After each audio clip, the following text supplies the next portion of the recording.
Good day and welcome to HandsofHope English News. I'm Emric Albert Bangwa. Here are top stories for today. Media Matters for Women Sierra Leone celebrates 10 years of empowering women and girls.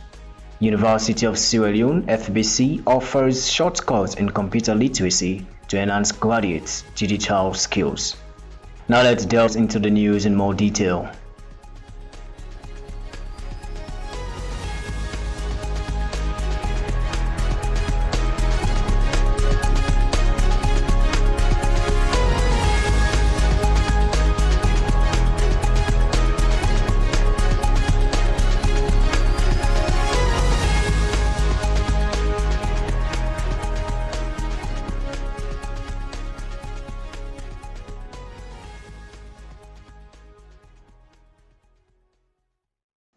In a significant stride towards inclusivity and community-driven development, Christian Blind Mission recently conducted an empowering training session in Sierra Leone.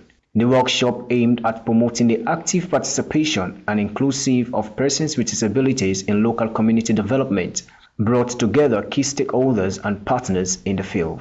The country director of the Mental Health Coalition and leader of the CBM founded participation and inclusion of persons with disability in local community development project at the critical need for change.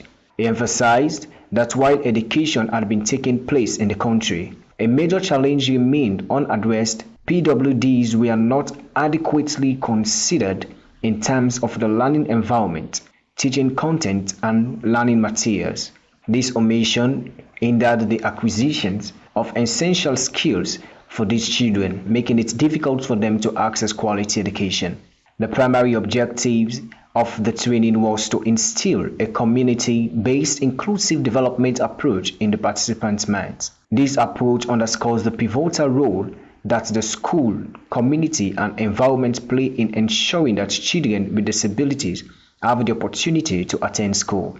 The director also stressed the need to dispel ignorance, ensuring that all stakeholders are aware and capable of taking deliberate steps to improve the well-being of PWDs in the education system. Alfred Simakagbo, the project officer for CBM Baptiste iHealth project, also weighed in on the issue of inclusiveness in service delivery.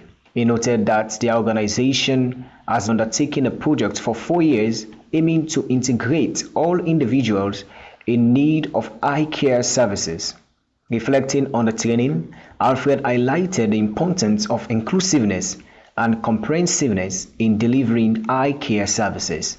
As a means of putting their newfound knowledge into practice, Alfred and his team plan to embark on a wide-reaching sensitization campaign. Limited information had been a contributing factor to the lack of inclusiveness in their services. However, with extensive sensitization and collaborative effort, they anticipate a significant increase in access to and inclusiveness of their eye care services. The CBM-led training has set in motion a transformative wave of awareness and inclusivity in Sierra Leone, fostering an environment where persons with disabilities can participate fully in community development and access essential services. This initiative serves as a beacon of hope for a more inclusive and equitable society in the region. Nicholas Kamara, a distinguished lecturer at the University of Sierra Leone, IPAM, and an expert in entrepreneurship and innovation, as well as a mentor in business development and marketing, has emphasized the importance of the Farabi College short course in computer literacy. In an exclusive interview, he highlighted how this program is set to prepare graduates and students for success in the digital age. Kamara underscored the significance of providing individual computer access to students, making it a short but intensive course that accommodates a limited number of about 50 students per program.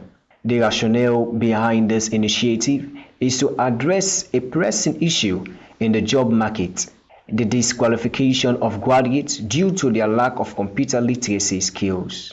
He explained that in today's tech-driven world, having computer literacy is not just an advantage but a necessity. Many job opportunities require at least basic digital skills, and students who lack these skills are at a disadvantage in the competitive job market. The short course aimed to bridge this gap and equipped graduating students with the essential knowledge and skills. Camera revealed that the cost of this valuable program is 600 million, making it accessible to a broad range of students. He encouraged interested students to inquire further at the Farabi College to get all the necessary details and seize this valuable opportunity to enhance their digital competencies. The lecturer believes that this initiative goes beyond a mere addition to students' academic journey. It's a tangible investment in the value of their degrees.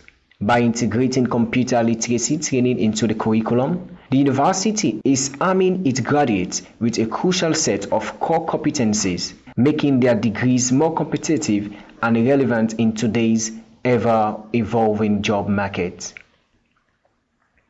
Media Matters for Women Sierra Leone marked a significant milestone as they celebrate their 10 years anniversary with a memorable cocktail dinner.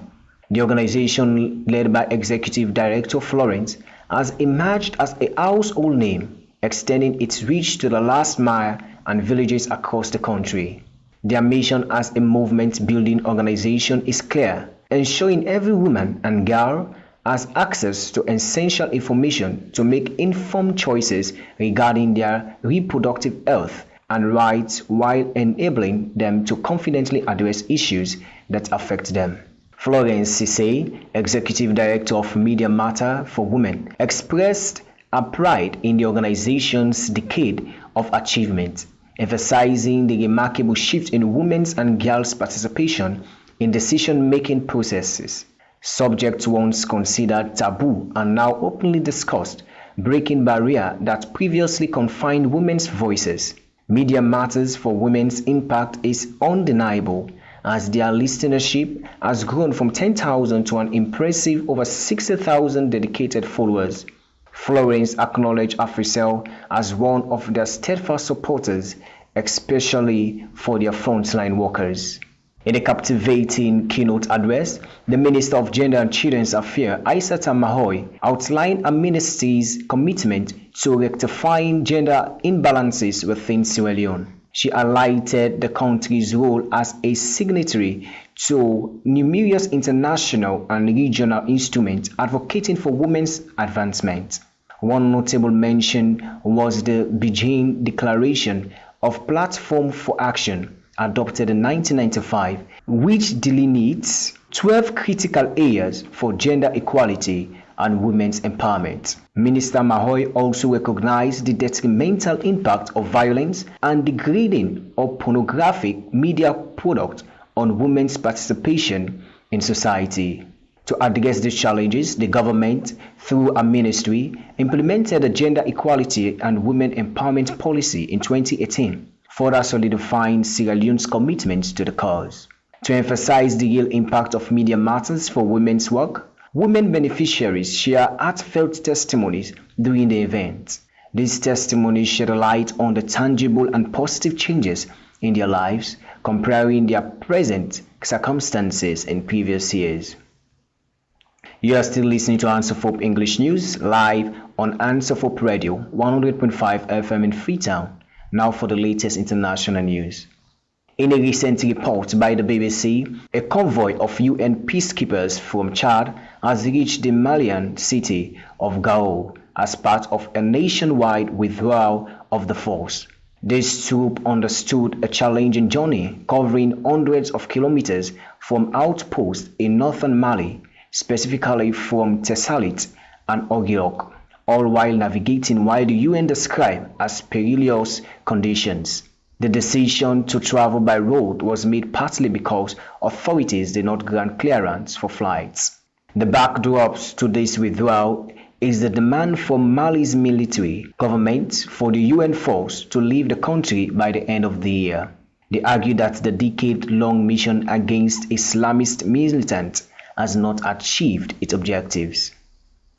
In another recent BBC report, South Africa has issued a strong statement calling for the UN to deploy a rapid protection force to intervene in the Israel-Gaza conflict with the aim of safeguarding the civilian population from further bombardment.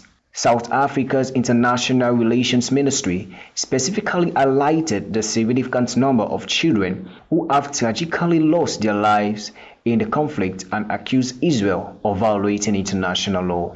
Israel, in its defense, has cited self-defense as the basis for its actions, following an incident on October 7th in which Hamas was responsible for the killing of 1,400 people and the kidnapping of 230 people as hostages. The Hamas-run health ministry in Gaza has reported a devastating toll of more than 8,000 casualties since